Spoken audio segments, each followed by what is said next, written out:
বেরিয়ে আসতে পারবো, আল্লাহ সে তৌফিক দান করুন, আমিন। 3 নম্বর হলো ছোটখাটো পাপের ব্যাপারেও সতর্ক থাকা। সমাজে একটা বড় সমস্যা আছে, এক কথায় বলে যে আমি চোর থাকলেও ইমানদার আছি, আমি চোর থাকলেও ইমানদার আছি। আর যখন আপনি বলবেন যে ভাইজান বাম হাত দিয়ে পানি খেলেন, দাঁড়ায় দাঁড়ায় খেলেন কেন, একটু বসে খেতে বলেন না, তখন বলে যে এদের খেয়ে দে কাজ নেই, ছোট ছোট ব্যাপারে কথা বলে। এরকম কথা শোনেননি? দাওয়াতি কাজ যারা করে না তারা বুঝবে না, এরকম কথা বলে। তাবিজ কাটার কথা বলে লাস্টে এরকম বলে যে তোমার জান্নাতে তুমি যাও, আমার জাহান্নামে গেলে আমি যাবা না। কোনোদিন তাবিজ কেটেছেন কারো? কাটতে যান, তারপরে আপনি বুঝবেন কত প্রকার কথা আর কত বালিয়া। এই সেদিনও আমাদের বাজারে এক তরকারি ব্যবসায়ী বলছে যে হাঁপানির জন্য দিয়েছে। তাই আমি বললাম ভাই কোনো ক্ষতি হবে না, শুধু আপনি যে আমলগুলো করবেন এগুলো সব নষ্ট হয়ে যাবে। আর আল্লাহ কোরআনে বলেছে কেউ যদি আল্লাহ ছাড়া অন্য কিছুর উপরে ভরসা করে আল্লাহ তার জন্য সেটা সহজ করে দেয়। তাই আমি বললাম যে এমনি কোনো ক্ষতি হবে না, তারপর দিয়েছেন হাঁপানি ভালো হবে, আল্লাহ সহজ করে দেবে, আল্লাহ তো কোরআনেই বলেছে। কিন্তু একটা সমস্যা আছে, সেটা হলো যে আমল করতেছেন, মুখে দাঁড়িয়ে রাখছেন, নামাজ পড়েন, আমি দেখেছি, ওই আমলগুলো নষ্ট হয়ে যাবে, তা কি করা যায়? এই কথা বললে উনি অবাক দৃষ্টিতে আমার দিকে তাকিয়ে আছে। তা বলছে, আমি বলছি ভাই রাগ করলেন? তা বলছে না, রাগ করবো কেন? তা বললাম যদি পারেন তাহলে কেটে ফেলেন। আপনি এই তাবিজ কাটতে যান একজন, তখন আপনি বুঝবেন যে ছোট পাপ কার বড় পাপ। তো এই ছোটখাটো পাপের ব্যাপারেও, মানে যেগুলো মানুষ ছোটখাটো বলে, যে একটুখানি একজনকে একটা বেশি কথা বললাম, এতে কি এমন হবে? একটুখানি একটা অল্প একটা ইসলামিক পোস্ট আছে, একটা হুজুর দিয়েছে, নিচে যে একটা খারাপ মন্তব্য করে আসলাম, এতে কি হবে? ছোট পাপ। এই ছোট পাপ সম্পর্কে ইবনু সাদ রাহিমাহুল্লাহ বলছেন, গুনাহ ছোট কিনা এই দিকে তোমরা খেয়াল করো না, তোমরা খেয়াল করো তোমরা নাফরমানি করছো কার। আল্লাহ রাব্বুল আলামিন বলেছেন ডান হাতে পান করতে, এটা কি রাসূল বলেছেন? তা রাসূলের নিজের কথা না কার কথা? আল্লাহর কথা। তা আল্লাহ তো বিধান দিয়েছেন ডান হাতে পান করতে, আপনি বাম হাতে পান করছেন। আপনি এইটা বলেন না যে ছোট পাপ, আপনি বলেন যে আমি নাফরমানি করেছি আল্লাহ। এই ছোট পাপ সম্পর্কে যদি আমরা সতর্ক হতে পারি, নির্জনে গোপনে অনেক পাপ হয়, ছোট কথা আর মুখে আসবে না, তখন বড়ই হয়ে যাবে, ঠিক না? আল্লাহ রাব্বুল আলামিন যেন আমাদের এই ধরনের যদি মন মানসিকতা থাকে সেখান থেকে বেরিয়ে আসার তৌফিক দান করুন, আমিন।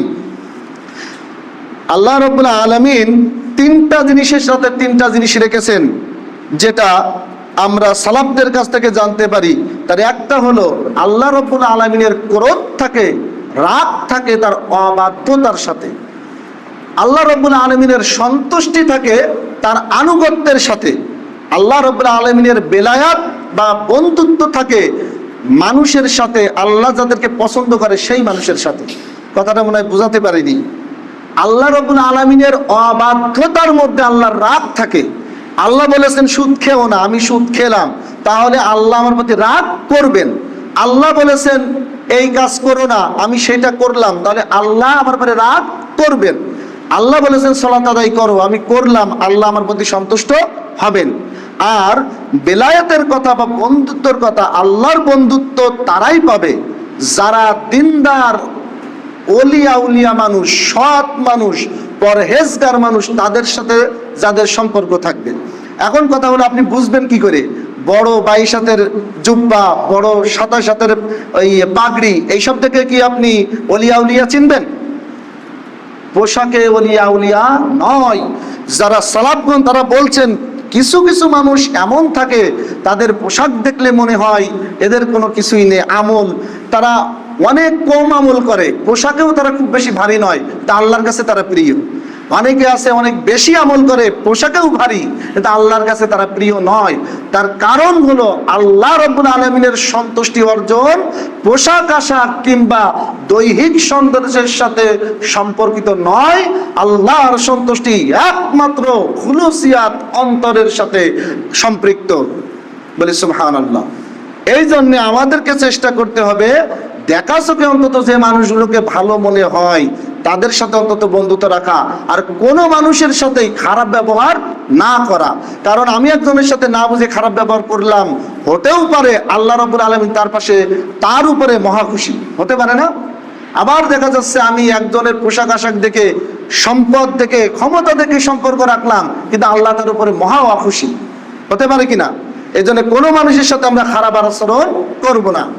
4 নম্বর পয়েন্ট হলো গোপন পাপ থেকে বাঁচার আরেকটা অন্যতম মাধ্যম হলো মুহাসাবা করা বা আত্মসমালোচনা করা।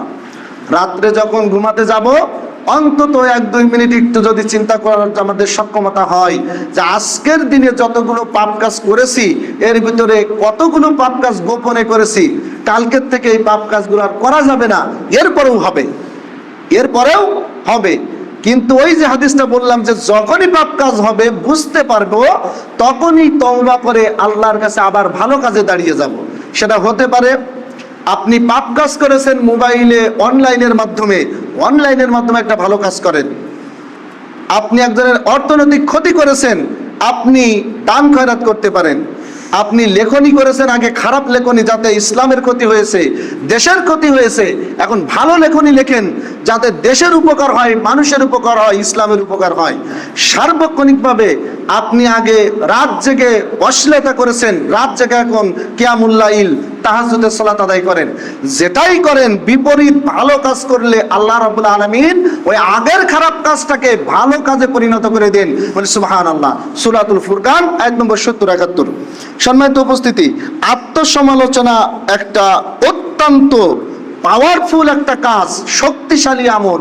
কারণ এই কাজটা চাইলেও আপনি আমি সবাই যে করতে পারবো আসলে ব্যাপারটা তা নয়। দৃঢ় মনোবল, ইচ্ছা শক্তি ছাড়া আর আল্লাহর অশেষ রহমত ছাড়া আত্মসমালোচনা করতে সাহস হয় না। কারণ যখনই আপনি আত্মসমালোচনা করবেন দেখবেন আপনার চাইতে খারাপ মানুষ খুব কম আছে। আমি যখন আত্মসমালোচনা করব তখন দেখবো যে আমি ভালো কাজ আর কয়টা করি, খারাপ কাজই বেশি।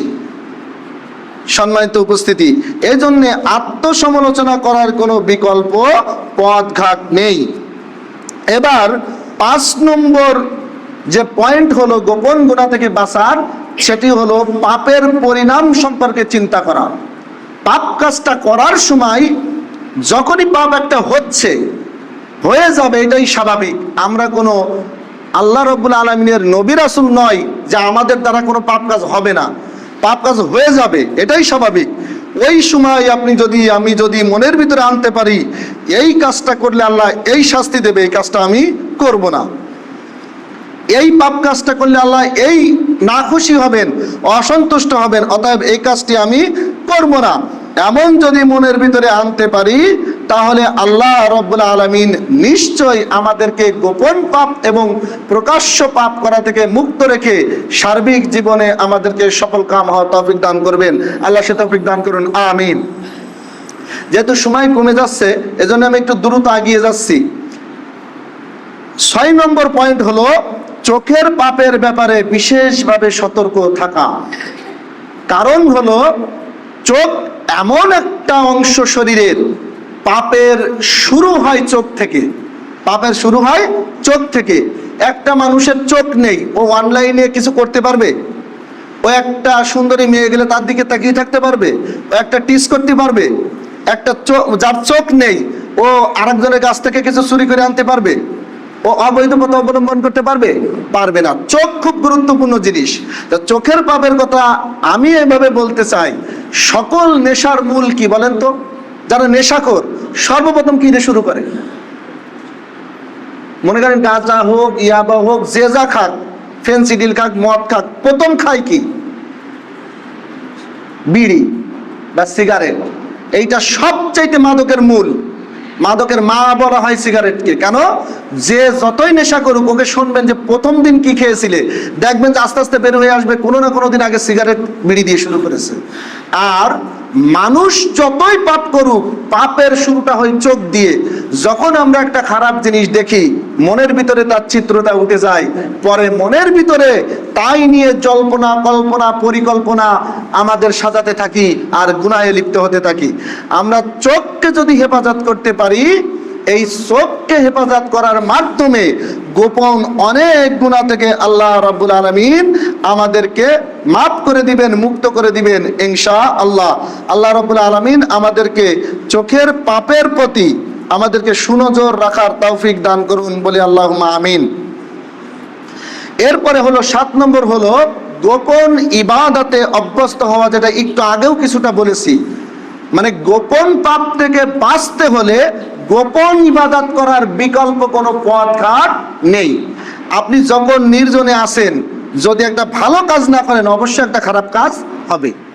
আপনি নির্জনে আছেন, আমি নির্জনে আছি, একটা ইসলামিক বইয়ের 2 পাতা পড়লাম, কোরআনের 2 পৃষ্ঠা পড়লাম, নির্জনে যে চোখ দিয়ে একটু আগে একটা খারাপ কাজ করেছি বা দেখেছি, ওই চোখ দিয়ে যদি নির্জনে একাকী কাউকে দেখানোর জন্য নয়, শুধুমাত্র একমাত্র আল্লাহ রাব্বুল আলামিনের সন্তুষ্টির জন্য, আল্লাহকে লজ্জা করে, আল্লাহকে ভয় পেয়ে, আল্লাহর শাস্তির ভয়ে যদি এক পাতা কোরআন তেলাওয়াত করি, ইনশাআল্লাহ আল্লাহ রাব্বুল আলামিন আমাদের ওই পাপ কাজের বদলতে ওইটা বাদ দিয়ে আমাদের এই ভালো কাজটাকে গ্রহণ করবেন। ওই যে বললাম, অনলাইনে একজনের বিরুদ্ধে অহেতুকভাবে খারাপ মন্তব্য করেছি, এখন একটা ভালো জিনিসটাকে ভালো একটা মন্তব্য করে দিলাম, তাহলে ওইটার পরিপূরক হয়ে যাবে ইনশাআল্লাহ। সম্মানিত উপস্থিতি, এই জন্য গোপনে ইবাদতে অভ্যস্ত, রাত জেগে অন্যান্য কাজে আমরা অনেক সময় ব্যয় করি, রাত জেগে কিয়ামুল লাইল বা তাহাজ্জুদের সালাত কোনোদিন কি আমরা আদায় করি? আমি আপনাকে বলছি না যে 8 রাকাত পড়েন বা 20 রাকাত বলেন, আপনি 2 রাকাতই পড়েন, কোনো সমস্যা নেই তো। আপনি রাতে উঠেছেন, আপনি রাতে উঠে উজু করে, সুন্দরভাবে উজু করে আপনি মাত্র 2 রাকাত সালাত আদায় করেন। আপনি বলছেন যে ভাই আমি সূরা ইখলাস আর সূরা কাউসার ছাড়া আর কিছু পারি না, কোনো সমস্যা নেই তো। আল্লাহ এমন কঠিন হৃদয়ের সত্তা নন আমাদের মতো। আমরা যেমন, কেউ যদি আমার কথা একটু না শোনে তার সাথে আর কথা বলি না, ঠিক না? আমার কথা শোনে না তার মানে ওর সাথে আর কথা বলি না। আমি একটা কথা বলেছি, একটু এদিক ওদিক গিয়েছে, তাহলে ওর ক্ষতি করার চেষ্টা করি। এটা মানুষের স্বভাব। আর আল্লাহ রাব্বুল আলামিনের স্বভাব, চরিত্র এবং সত্তা হলো এমন, যতই মানুষ যাই করুক, শুধু আল্লাহর কাছে নত হলেই যা আছে তাই নিয়ে আল্লাহর কাছে হাজির, আল্লাহ মাফ করে দেয়। বলে সুবহানাল্লাহ। আপনি উঠে 2 রাকাত সালাত আদায় করেন, প্রথমে সানা পড়েন, আউযুবিল্লাহ বিসমিল্লাহ বলে সূরা ফাতিহা পড়েন, এবার বিসমিল্লাহ বলে সূরা ইখলাস পড়েন, আপনার যতবার খুশি ততবার পড়েন। পরে আপনি রুকুতে যান, সুবহানা রাব্বিয়াল আযীম ছাড়া আপনি কিছুই পারেন না, পড়তেই থাকেন যতবার আপনার শরীরে কুলায়। এরপরে উঠে কিয়াম করেন, এরপরে সাজদাতে যান। এইভাবে আপনি 2 রাকাত শেষ করে আল্লাহর কাছে হাত তোলেন, তুলে বলেন যে আল্লাহ, এই রাত থেকে তো অনেক পাপ করেছি, আজকের রাতটা তোমার সন্তুষ্টির জন্য করলাম। আল্লাহ তুমি আমার ওই পাপকে ক্ষমা করে আমার এই ইবাদতটুকু কবুল করে আমার নাজাতের উসিলা করে দাও। সুবহানাল্লাহ। কি পারবো তো ইনশাআল্লাহ। আল্লাহ রাসূল সাল্লাল্লাহু আলাইহি সাল্লামের একটা হাদিস, আল্লাহ রাসূল সাল্লাল্লাহু আলাইহি সাল্লাম বলছেন, বুখারীর হাদিস 2898, আল্লাহ রাব্বুল আলামিন বলছেন, নিশ্চয়ই কোনো ব্যক্তি মানুষের দৃষ্টিতে জাহান্নামবাসীদের মতো আমল করে, অথচ সে আসলে হলো জান্নাতি। আবার কোনো ব্যক্তি মানুষের দৃষ্টিতে জাহান্নামীদের মতো আমল করে, কিন্তু সেই ব্যক্তি হলো জান্নাতি। এর কারণ হলো গোপনীয়তা। যে ব্যক্তিটাকে দেখলে মনে হচ্ছে খারাপ কাজ করতেছে, এ অনেক স্ট্রেট ফরওয়ার্ড, শক্ত কথা বলে, অনেক কিছু, কিন্তু ও গোপনে আল্লাহর কাছে এমন রোনাজানি আহাজারি করে, এত কান্নাকাটি করে, আল্লাহ রাব্বুল আলামিন ওর উপরে খুশি হয়ে গেছে। আবার অনেক মানুষ আছে, এত ইবাদত, বুজুর্গ, এত সালাত, এত সিয়াম, এত কিছু করছে, ও গোপনে মানুষের সুযোগ পাইলেই বোনের জমিটা ফাঁকি মেরে লিখে নাই। ও সুযোগ পাইলেই 8 বস্তা আর গরিবের ঘরে যায় না, তখন নিজের সব গোডাউনে পাওয়া যায়। তেল পাওয়া গেছিল না কিছুদিন আগে, সব খাটের নিচে পাওয়া গেছিল না, গিয়েছিল। তা এমন গোপন, হয়তো সে আমাদের চোখে খুব ভালো মানুষ, গোপনে মানুষের ক্ষতি করে, গোপন পাপ করে, এর কারণে আমরা দেখছি ও জান্নাতি, কিন্তু আসলে ও জাহান্নামী। আবার কিছু কিছু মানুষের কিছু নেই, একটা সেটা ফোটা, একটা নোংরা কিংবা কম দামের একটা পোশাক, সে দেখতেও সুন্দর না, তার কথারও মাধুর্যতা নেই, সে হয়তো একাডেমিক শিক্ষিতও না, কোন জায়গায় কিভাবে কথা বলতে হয় তাও হয়তো জানে না, এমন মানুষ কিন্তু গোপনে এমন আমল করে, আল্লাহ রাব্বুল আলামিন তার প্রতি সন্তুষ্ট হয়ে গেছে, আল্লাহ তাকে জান্নাত দিয়ে দিয়েছে। একটা উদাহরণ দেই, আল্লাহ রাসূল বসে আছেন মসজিদে সাহাবীদের সাথে, একজন ব্যক্তি আসলেন, বর্ণনায় বোঝা যায় যে তার চুল উস্কো খুস্কো ছিল, আর রাসূলের সাথে কিভাবে সম্মান দিয়ে কথা বলতে হয় ততটা ভালো জানে না। এসেই বলছেন আল্লাহ রাসূল, আমাকে কিছু আমলের কথা বলেন যাতে আমি জান্নাতে যেতে পারি। আল্লাহ রাসূল বললেন, তুমি ফরজ সালাত আদায় করো, ফরজ সিয়াম পালন করো। এই ব্যক্তি শুনে পরে বলছে যে আল্লাহ রাসূল আপনি যা বলেছেন বেশিও করবো না কমও করবো না, চলে যাচ্ছে। আবার কথা কি বুঝেছেন? ফরজ সালাত আল্লাহ বলেছে, আল্লাহ রাসূল বলেছেন ফরজ সালাত আদায় করো, মানে নফলের কথা বলেননি, নিষেধ করেননি, কিন্তু বলেননি ওখানে। ফরজ সিয়াম পালন করো, নফল সিয়ামের কথা বলেননি, নিষেধ করেনি, কিন্তু বলেননি ওখানে। ও বলেছে আল্লাহ রাসূল আমি বেশিও করব না কমও করব না, তার মানে কিন্তু ও সুন্নাত পড়বে না, ও নফল সিয়াম রাখবে না, ও প্রতিজ্ঞা করে গেছে। আল্লাহ রাসূল বলছে তোমরা যদি কেউ জান্নাতি লোক দেখতে চাও, এ যা বলেছে যদি এ করে জান্নাতি, বলেন সুবহানাল্লাহ। তাহলে আমল কি খুব বেশি দরকার, না অল্প আমলেও আল্লাহ সন্তুষ্টি অর্জন করা সম্ভব? যদি সেই আমলের ভিতরে তাকওয়া থাকে, ইখলাস থাকে, খুলুসিয়াত থাকে, আল্লাহর প্রতি ভালোবাসা থাকে, আল্লাহর প্রতি লজ্জা বোধ থাকে, আল্লাহর ভয় থাকে, তাহলে এই গোপন পাপ থেকে আমরা বেঁচে যেতে পারবো। আল্লাহ সে তৌফিক দান করুন, বলুন আমিন। সম্মানিত উপস্থিতি, কেন বললাম যে গোপন আমল করলে গোপন পাপ থেকে বাঁচা যায়? বিষ সাপে যখন কামড়ায়, ওই বিষটা নষ্ট করার জন্য যে অ্যান্টিভেনাম ইনজেকশন দেওয়া হয়, এটা কি দিয়ে তৈরি জানেন? ডাক্তারে জিজ্ঞাসা করে যে কোন সাপে কামড়াইছে, ছবি তুলেছেন, ধরেছেন সাপটা, দেখান তো কেমন। কেন? কারণ ডাক্তার নির্ণয় করার চেষ্টা করে ওই সাপটা কোন সাপ, ওই সাপের বিষ দিয়ে যে টিকা তৈরি হয়েছে সেই টিকাটাই দিবে। আমার কথা মনে হয় বোঝেননি? গোপনে যেহেতু আমি পাপ কাজ করছি, নির্জনে, ওই নির্জনে পাপকে ঠেকাইতে হলে অবশ্যই একটা ভালো কাজ করতে হবে, না হলে আপনি পাপে জড়িয়ে যাবেন। একাকী আসি, যদি পাপ কাজ ঠেকাতে হয় তাহলে ভালো কাজ করতেই হবে। তাই একবার সুবহানাল্লাহ পড়লেও, একবার লা ইলাহা ইল্লাল্লাহ পড়লেও মনের ভিতর থেকে নিফাক ওই সময় চলে যাবে, শয়তানি ওই সময় মিটে যাবে, তখন শয়তান আর জায়গা পাবে না। কিছু না পারলে আপনি আউযু বিল্লাহি মিনাশ শাইতানির রাজিম পড়েন, তাহলে শয়তান আপনার থেকে দূরে সরে যাবে। সম্মানিত উপস্থিতি, 8 নম্বর পয়েন্টটা বলি, শেষের দিকে হয়ে গেছে সময়। পাপ সম্বন্ধনের পরপরই নেক আমল করা, যে কথাটা আমি একটু আগে বলেছি। আল্লাহ রাসূল সাল্লাল্লাহু আলাইহি সাল্লাম বলেছেন যে ইত্তাকিল্লাহি হাইথুমা কুনতা, যে কোনো অবস্থায়, সকল অবস্থায় তুমি আল্লাহকে ভয় করো, যেখানেই থাকো না কেন। ওয়াত্তাবিউ ওয়া আতবিউস সাইয়্যাতিল হাসানাতা তামহুহা, আর যখনই একটা পাপ কাজ হয়ে যায়, ওই পাপ কাজের পরে সাথে সাথে তুমি একটা ভালো আমল করো, ভালো কাজ করো।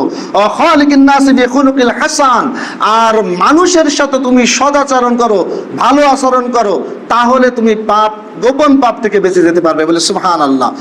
আল্লাহ রাব্বুল আলামিন বলছেন সূরাতুল হুদ 11 নম্বর সূরা 114 নম্বর আয়াত, ইন্নাল হাসানাতি ইউযহি সাইয়্যাতা, নিশ্চয় সৎ কর্মসমূহ মন্দ কর্মসমূহ থেকে বিরত রাখে, বলে সুবহানাল্লাহ।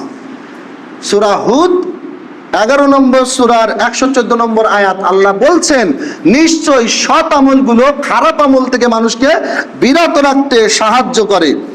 এখন দেখুন, আমরা মনে করি যে আমি তো অনেক গুনাহ করে ফেলেছি, আচ্ছা 14 হয়ে গেছে মনে হয়, 4 মিনিট সময় লাগবে, এখনই শেষ করবো না, এটা কথাটা শেষ করে তো শেষ করবো, পরে সমালোচনা করা যাবে না। আচ্ছা, আমরা মনে করি যে আমি এত পাপ করেছি, আল্লাহ কি আমাকে পাপ করবে, এরকম আমাদের ধারণা আছে না? ওই বানি ইসরাইলের ওই ব্যক্তির ঘটনা বলি, যে তার বাচ্চাদেরকে, তার ছেলে মেয়েদেরকে ওসিয়াত করে গেল যে আমি মারা গেলে আমাকে তোমরা আগুনে পোড়াবা, ছাই তৈরি করবা, কিছু অংশ বহমান নদীতে ছেড়ে দিবা, কিছু অংশ জমিনে ছিটিয়ে দিবা। সে মারা গেল, তার বাচ্চা কাচ্চারা সেই কাজই করলো। আল্লাহ রাব্বুল আলামিন নির্দেশ দিলেন, আবার ছাইগুলো সব একত্রিত হলো, আল্লাহ রাব্বুল আলামিন তাকে জীবিত করলেন। সুবহানাল্লাহ। তা বলছে তুমি কেন এই কাজ করেছো? আচ্ছা, আল্লাহ কি জানে নাও কেন করেছে বলেন তো? আল্লাহ জানে কি না? জানে, কিন্তু আমাদেরকে শিক্ষার জন্য আল্লাহ জিজ্ঞাসা করছে, আচ্ছা বলো তো তুমি এমন কাজ কেন করলে?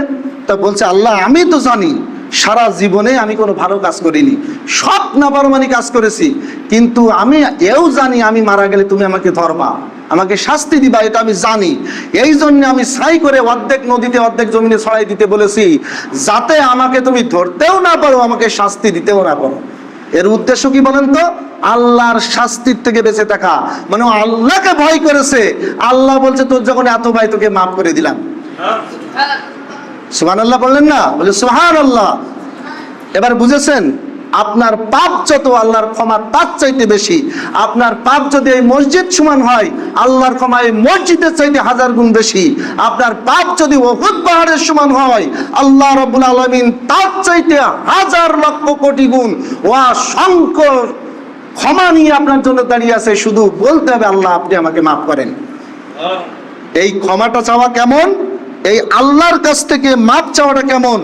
যেমন একটা বড় কাছের পাহাড়, আর এক সাইডে রাখা হলো এমন একটা হীরার টুকরা। বলেন তো কার মূল্য বেশি? হ্যাঁ, হীরার মূল্য বেশি। কারণ কাছের পাহাড় যতই বড় হোক কাছের মূল্য কম, আর হীরার তলাটা যদিও এতটুকু ছোট, ওই হীরার মূল্য অনেক বেশি।